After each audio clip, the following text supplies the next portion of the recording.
Listen very carefully and follow my instructions. Prepare your brain for the Cortex Labs Nootropics podcast. I gotta tell you, being an entrepreneur, I will not go through the rest of my career without taking nootropics. Aniracetam, paracetam, modafinil, Noopept, uridyl monophosphate. I mean, phenylparacetam, forget it. You could always have a better brain. The Cortex Labs Nootropics podcast is about to begin. Episode number 71 of the Cortex Labs Nootropics podcast. I am your host, Ryan Lenkel-Bell. Thanks so much for being with me. This can be a quick podcast, and I want to talk about that's based directly off an experience that we ran into with a consulting client of ours where basically nothing worked for him. We're talking about racetams, modafinil, all the sort of curveball research chemicals, pyrrolate 53, CMAX, C-Lank. None of this stuff really had any good effect on him. The guy basically had brain fog for, I don't know, most of his 20s. He's now mid-30s, and he just couldn't get anything to work for him. Caffeine kind of mildly worked for him, but it wasn't sustainable. Like, you'd have to. The guy was basically having to drink like 6 or 7 cups of coffee a day, even to sort of stay normal. And there was some thing going on in his brain. And so I want to talk about what we did, what the stack was that we gave him to actually fix what was going on, and now how the dude has his brain back, has his memory back, has his functionality back, has his verbal fluency back. You know, the guy's like brain is fluid, so therefore his interaction with the world is different, and he's like just doing more things now. He's kind of trying to work toward a promotion at his job. He's doing a little better with his relationship with his wife. It was kind of on the rocks for a bit. You know, he wants to have more of a social life, so he's kind of into that. So like, look, we just got this guy's life kind of back on track by targeting some stuff that was going on in his brain, potentially from a gut issue that he was having. And then we also brought in some stuff, which we'll talk about, that kind of just clears out, basically makes mitochondria function really well in the brain. And then we added a stimulant into it, and then something that increases blood flow. So I'm going to get to the stack in just a second. 6 powerful products support this broadcast. Let's run through them real quick, and then we'll get right to the stack. Number 1, the Cortex Nootropic stack. All right, dude, we've got a powerful stack. I mean, we got a testimonial the other day from a corporate person. He's a CFO or something from some Fortune 200 company in London. And the guy was, he's in his 40s, so he's running into some problems and, cognitive capacity, particularly around his job. If you're a CFO, that stands for Chief Financial Officer. So in major organizations, that person deals with the numbers of the organization. They're kind of constantly looking at, revenue and loss and profit and, all the other numbers in between to facilitate profit. And the guy came to us, bought a bottle of Cortex, tried it, and more than any other nootropic compound that he's taken, because he tried tyrosine, he tried, I think, another premium stack called Optimine. He said the Cortex stack just totally blew his mind. I mean, he's got mental energy, motivation, verbal fluency, focus. Everything's back on point. And now the dude's doing a job, well, and he likes it. He's kind of was happy again about it. He was kind of getting burned out about it. So that's a testimonial. Cortex is a strong stack. Look, we built it to really turn the brain on. And guess what? You could buy a bottle of Cortex, our nootropic stack, right now for $27. All right, use the coupon code 5 FIVE. That'll take it down to $27. We got 5 digital nootropics books. They teach you how to use nootropics. They got the Smarter, Better, Faster. That's like if you're new to nootropics. We have the Racetam God Guide. That's got 80 plus powerful Racetam stacks that are like Adderall. They're very powerful. The nootropic stacks for the business professional. It's about 100 stacks for business people to get productivity out of themselves. The Beginner's Guide to Aniracetam, which is if you're new to nootropics or Aniracetam and want to get the best out of it, you got to read that book, and you got to read it 5 to 10 times. And then the Noopept Pro stack list. That is a specialty Noopept stack list. Very strong. We have a nootropic starter pack. That's a bottle of Cortex and Smarter, Better, Faster, which is, again, our book. If you're new to nootropics, you need to get. It's digital. And then lastly, we do Nootropics Consulting. It's a 40-minute call with yours truly, 15 additional email correspondence. It's a very useful service. Okay. So here's the basic gist. The guy that came to us had been running into some brain fog for a considerable period of time. Again, like through his 20s, he had brain fog. He couldn't figure it out. He changed various diets. He did all manner of stuff.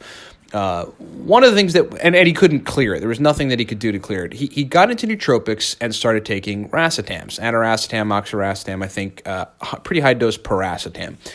And these things were marginally helpful, but they were not clearing some weird fog that he was having. This continuous, perpetual, sort of endless brain fog that the guy was having. There's nothing he could really do to clear it. And he was really getting to the point where, it was confusing. We dug deep and did a consult with him and did some investigating. And look, we tried a bunch of stuff first, just to sort of see if we could give him some positive response with certain nootropics. But what we like to do in our consulting services is when we get feedback from people, like say we suggest you take a gram of oxiracetam and a choline source. and you take it, and then, you get marginal benefits, but not significant. There's still something wrong. We encourage our consulting clients, like as part of the package, folks have additional email correspondences to zero in the stack suggestions that we give them. So we encourage people, hey, give us feedback on how the stacks work for you, and let's try to continue zeroing it in so we can get you a good stack that works well for you. Because look, everybody's different, and the beauty of doing this that I really like is finding stacks that work for some people that would not work for other people, and that are just incredible at taking away some long-term brain fog. It's the craziest thing when you find out what works and realize what the nootropic stack in question is targeting, and then kind of draw from that, well, what might have been causing their issue. So check this out. The guy had some gut issues for quite some time, basically the entire time, simultaneously with this brain fog that he's been having for quite some time. He's had digestive issues, reflux, bloating, things of this nature, and just basically slowed motility.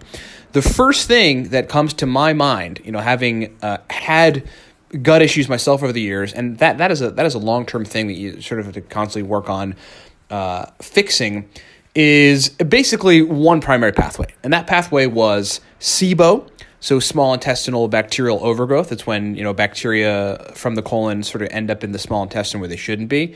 And then they ferment carbohydrates and they produce all this gas, methane and or hydrogen gas.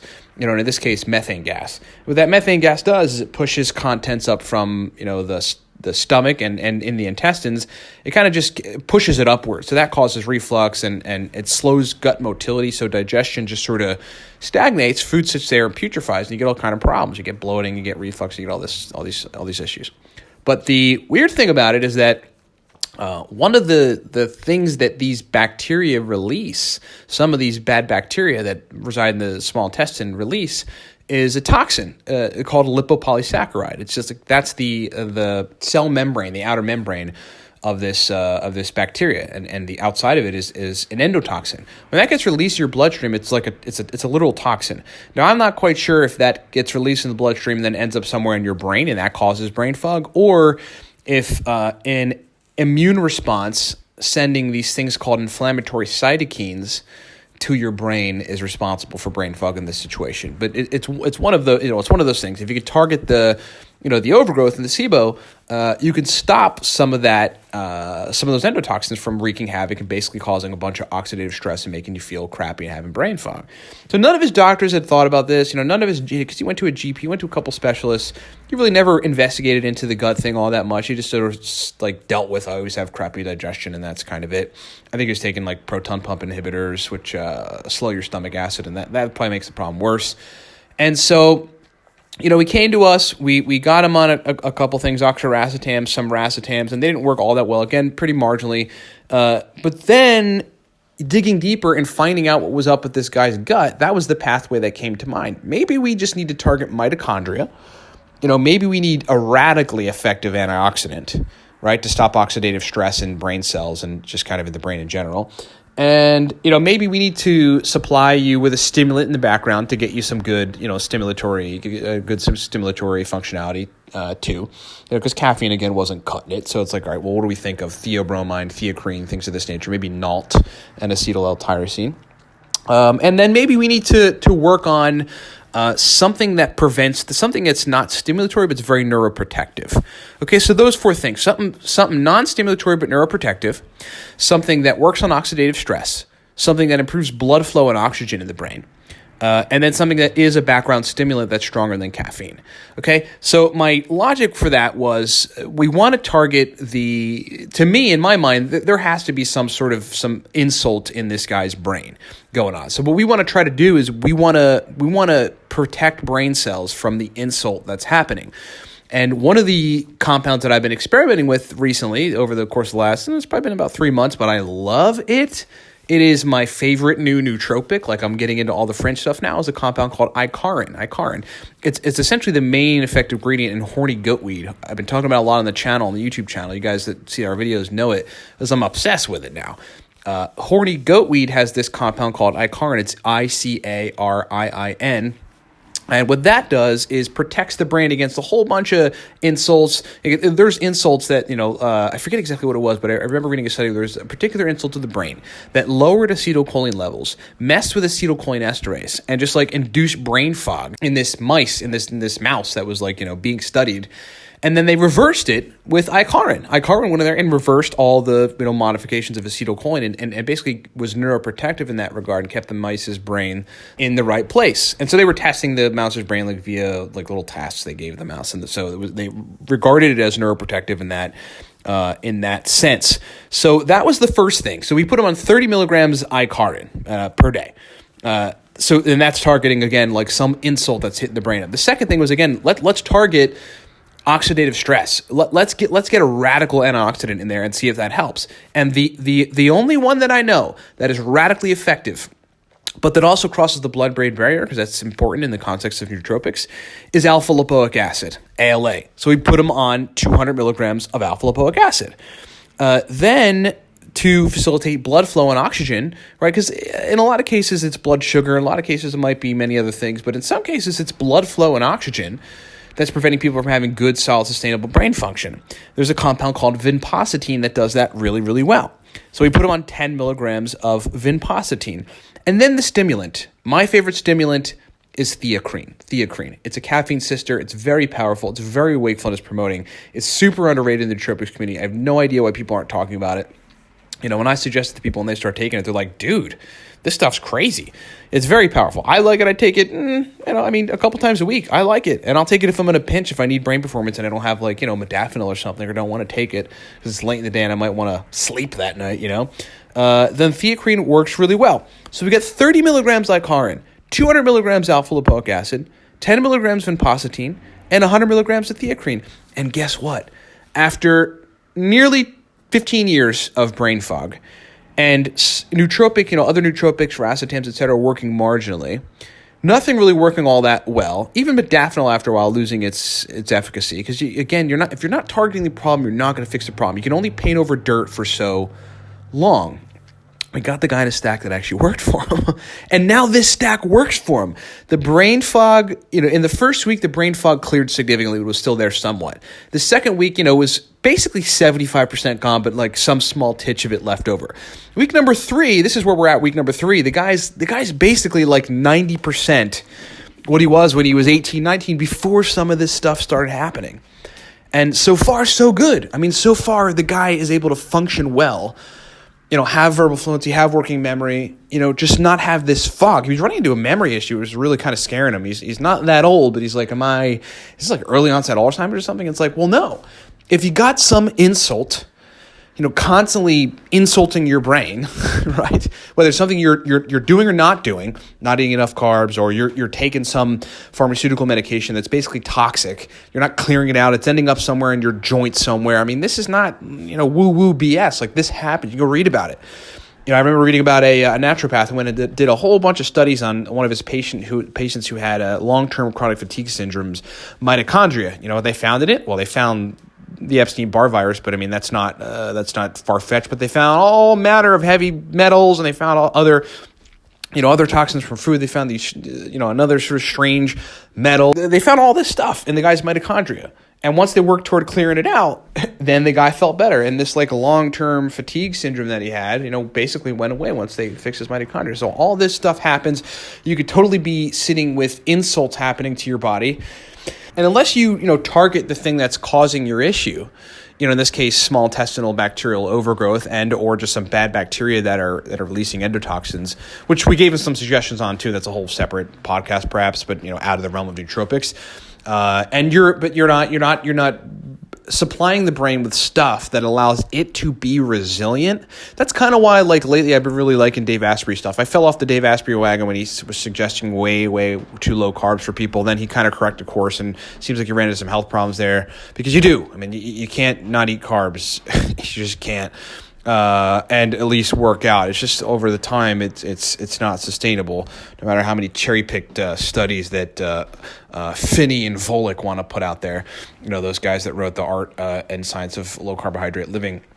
But Asprey just talks a lot about brain resilience and mitochondria and stuff. And so, we kind of applied a strategy along that route with this guy, and he's totally better. We're going to do a separate podcast on iCarin, which I think is going to be super useful for people because it's been one of the most exciting nootropic compounds for me that I've run into in quite some time. Because I'm 10 years into nootropics, I've tried everything, and I like them all, and I use them all for certain instances, right? But I'm just into this mode where I'm trying to find all this new stuff that's either, way like a massive brain antioxidant or super facilitative mitochondrial functioning, or like removes lipofuss and fastens things like centrophenoxine or Alcar, or other things like astaxanthin. I recently learned induces hippocampal neurogenesis. Just awesome stuff. And that you can get anywhere. It's a supplement, astaxanthin. It's just very cool stuff. So we'll do a whole podcast about iCarin, but I thought this would be a useful anecdotal for people to understand. If something is insulting your brain, no amount of regular nootropics is going to help you. You got to, target the insult, but then you have to target things that allow your brain to be resilient and recover from those insults. Okay, thanks so much for listening. Thanks so much for being with me. Remember, hey, look, if you want to try an exceptionally strong nootropic stack, that's so easy. Get a bottle of Cortex. We made Cortex so it's just like, man, you don't have to think. You just take a couple capsules and you're on your way to having good brain function. The most significant effect that people get is just like they tell us that their brains have turned back on. Right? They're motivated to do things in life. They're motivated to go kill it. They're motivated to get the promotion. They're motivated to kind of make their relationships better. They're kind of thinking about what they want to do in their lives again. They're alive again. And when you target brain function and you make it work better, those are the kind of things that happen kind of naturally. So get a bottle of Cortex, our powerful pre-made stack right now, $27 using the coupon code 5 FIVE. You can get what's being called the only pre-made nootropic stack that works. Look, it's a strong stack. Uridine, CDP choline, artichoke extract in a very particular quantity lights the brain up. Strong stack. Get it at livecortex.com. Again, our digital nootropics books, they give you stacks like we explained today and many, many distinctions to really help you get the most out of nootropics. The nootropic starter pack is awesome. Look, if you're new to nootropics, just buy that. It's a bottle of Cortex, our stack, and a digital copy of Smarter, Better, Faster, which is our book that teaches you everything you need to know about nootropics. I keep telling folks, read it and read it 10 to 15 times. You have to know the material in and out. You got to know the distinctions that have taken me 10 years to figure out. And if you need consulting on nootropics, look, if you need my help personally, book a consulting session with us. It's $65, get you 40 minutes with me over a Skype call. 15 additional emails, correspondences I can help you answer any questions you want about nootropics, formulate stacks for you, whatever you want. Get all that stuff at livecortex.com. Thanks so much for listening, everybody. Rock on. Talk to you next time.